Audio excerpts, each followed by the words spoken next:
restricted areas. They're crucial here. You must comply with any flight restrictions published in NOTAMs, that's Notices to Airmen. These are usually temporary updates. Think of the AIP Aeronautical Information Publication as the big permanent rulebook for the sky, detailing airspace types, procedures, airport info. NOTAMs are like urgent bulletins about temporary changes. Maybe a VIP visit means temporary restrictions or construction near an airfield. So AIP is the permanent map, NOTAMs are the daily traffic report. Kind of, yeah. You'd find these on the CAAI or Aviation Authority websites. Absolutely essential checks before you even think about flying. Definitely. What about airports? I assume they're big no-go areas. Hugely restricted, yes. Yeah. You're banned from flying inside designated airport control zones, airfield control zones, flight field control zones, basically. The airspace immediately around airports and airfields. There's also a buffer. No flying within at least 2 kilometers, sometimes more if the AIP says so, from any point on a runway. 2 kilometers from the runway edge. Minimum. Correct. And during the day, there's another one. Don't fly within 500 meters of any areas specifically marked in the AIP as training zones for small drones. Okay, stay well clear of airports and runways and even drone training areas. Are there any exceptions for flying in these zones if you have a really good reason? Yes, but it requires explicit permission. You can fly in these restricted zones if your specific flight has been pre-approved by the right unit at CAAI or by someone specifically named in the AIP as having authority for that zone. Sometimes the AIP itself might list specific conditions allowing limited flight. The key takeaway is, check official sources, get permission before you fly. No assumptions. Absolutely. Pre-flight planning and checking are paramount. Okay, let's switch focus to the drone itself, the tech and maintenance. What are the key things pilots need to do to keep their drone flying safely? Before any flight, a really thorough pre-flight check is non-negotiable. What does that involve?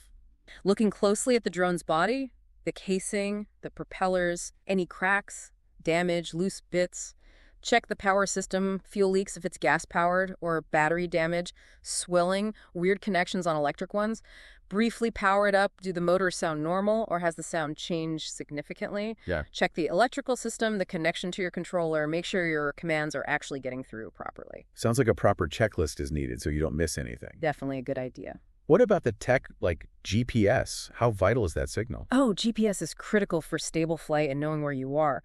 Your drone usually needs to see at least 3 satellites for a good horizontal position fix, and usually 4 or more to also get accurate altitude. And if you lose GPS mid-flight, what's the procedure? The standard advice is, maintain direct visual contact immediately. Don't rely on the tech anymore. Fly it visually and land it somewhere safe and open as soon as you can. The official guidance specifically warns against just hitting return to home automatically if GPS is lost, because it might not know where home is accurately anymore, or fly into something. Right. Don't blindly trust the automation if the GPS is flaky. Exactly. And be aware GPS can get blocked or interfered with, especially near buildings or certain installations.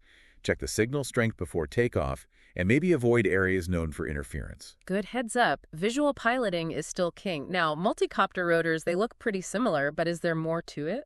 There is. They might look identical, but they can have subtle differences in pitch or design. Mounting them correctly, exactly as the manufacturer says, is vital for stability. Usually they're marked, and the manual shows which goes where. And what happens if one rotor fails on, say, a quadcopter?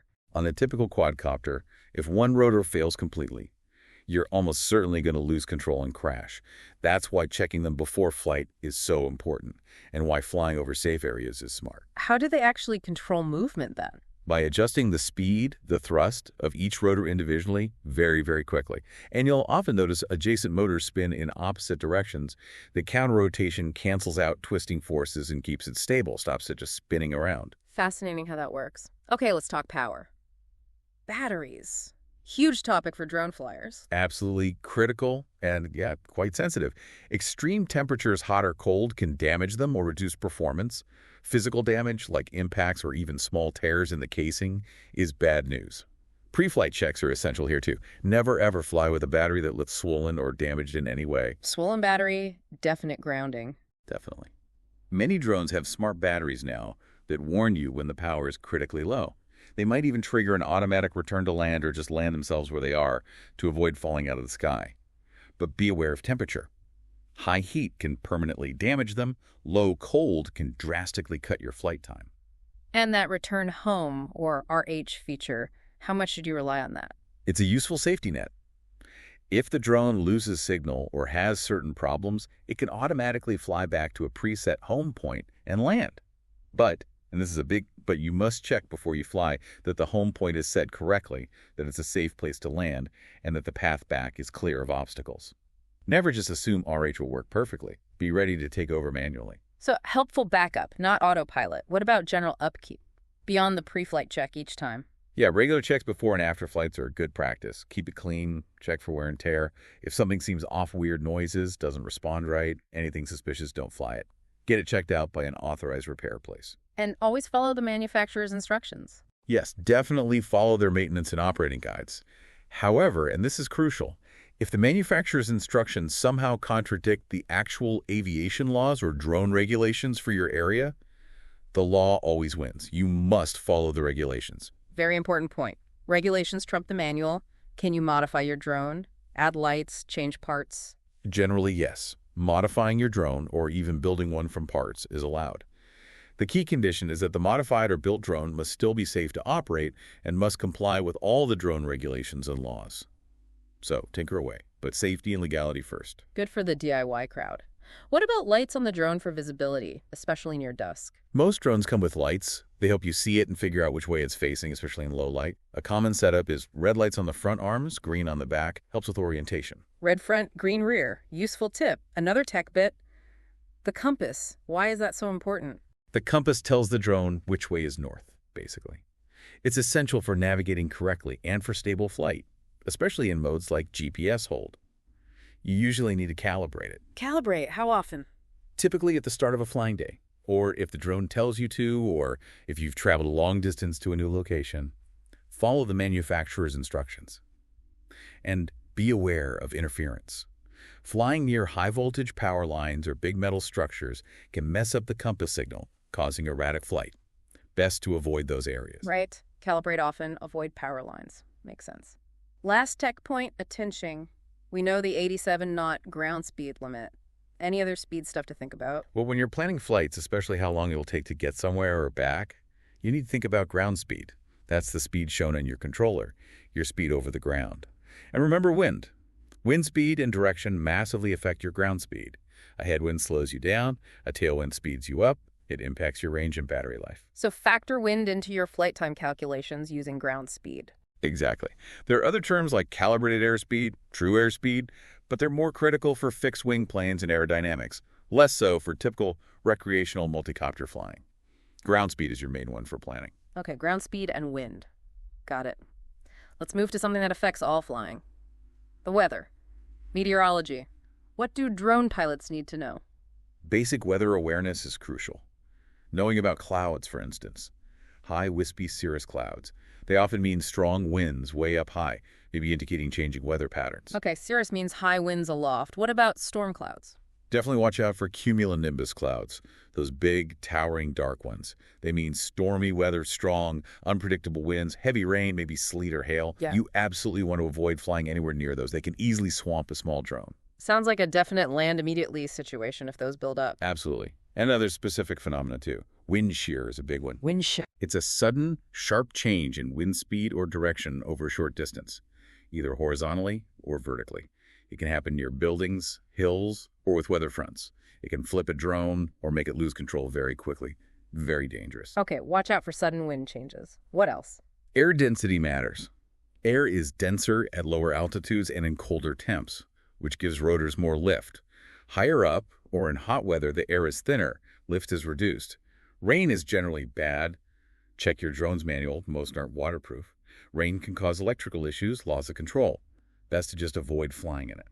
So avoid rain unless your drone is specifically rated for it. Pretty much. Wind, we mentioned, always stay within the drone's wind speed limits from the manufacturer. And consider wind for flight time and direction. And temperature, again, stay within the drone's operating temperature range. Extremes hurt battery performance and can cause damage. So it's not just, is it sunny? You need to check wind, clouds, chance of rain, temperature, a mini weather forecast before you fly. Exactly. A basic understanding is really important for safety. Now, we've mentioned AIP and NOTAM quite a bit. Can we get a really clear, simple definition? Why are they so vital? Let's nail those down. AIP is the Aeronautical Information Publication. Think of it as the official comprehensive rulebook and guide for all aviation in the country, in this case, Israel, based on our sources. It's issued by the CAAI, updated regularly, and has everything. Airspace rules, regulations, procedures, airport details, maps, frequencies, you name it. It's the permanent reference. Okay, AIP is the big official aviation rulebook. Right. NOTAM stands for Notice to Airmen. These are more like temporary updates or warnings, issued more frequently, often by the airport's authority. They tell pilots about immediate or temporary changes or hazards not yet in the main AIP. Like what kind of things? Could be temporary flight restrictions for an event, maybe construction cranes near an airfield, runway closures, temporary danger areas, GPS outages, anything time-sensitive that pilots need to know now. So AIP is the long-term plan. NOTAMs are the daily updates and warnings. That's a good way to think about it. Checking both before every flight is absolutely essential. They tell you where you can and can't fly legally and safely and what hazards might be out there today. Non-negotiable pre-flight step. Crystal clear. They're your official go-to sources. Yeah. Are there any other sort of final key definitions or rules from the regulations we should highlight? Yeah, a few more useful bits. The rules do acknowledge emergencies. If there's a genuine, immediate threat to human life or safety, a pilot can deviate from the rules if necessary to deal with that emergency. Saving life takes precedence. Good to know there's an emergency override. Also, understand what counts as an aviation accident. It's not just a crash. It includes any event causing death or serious injury, significant damage to the drone, or if the drone just goes missing and you can't find it or reach it. Okay, accident definition is broad. And remember those separation distances. Keep at least 200 feet vertical and 250 meters horizontal or longitudinal distance from other aircraft and gliders. Mandatory separation. 200 feet up down, 250 meters side front back. Got it. The term infrastructure that we talked about needing 150-meter clearance from, it's defined broadly, includes populated areas, plus any sites where a drone hitting them could endanger life or property.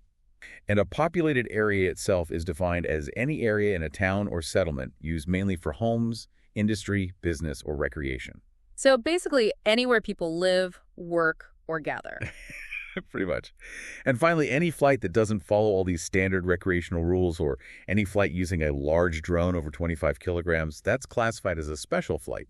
And those require specific, likely more complex, permissions and approvals. It's a whole different ballgame. That's a lot of detail, but really crucial for flying safely and legally. It is, but look, the goal isn't to scare people off. It's about being informed, flying responsibly. These rules help everyone enjoy the sky safely, respecting others both in the air and on the ground. So let's try and boil this deep dive down. What are the absolute essentials? First, really understanding the drone definitions, what counts, the weight classes, the license types. That's step one. Absolutely. Yeah. Then knowing the licensing process, the age, the language skills, including that technical English bit, and passing that CAI knowledge test. Crucial. And once you're licensed, internalizing those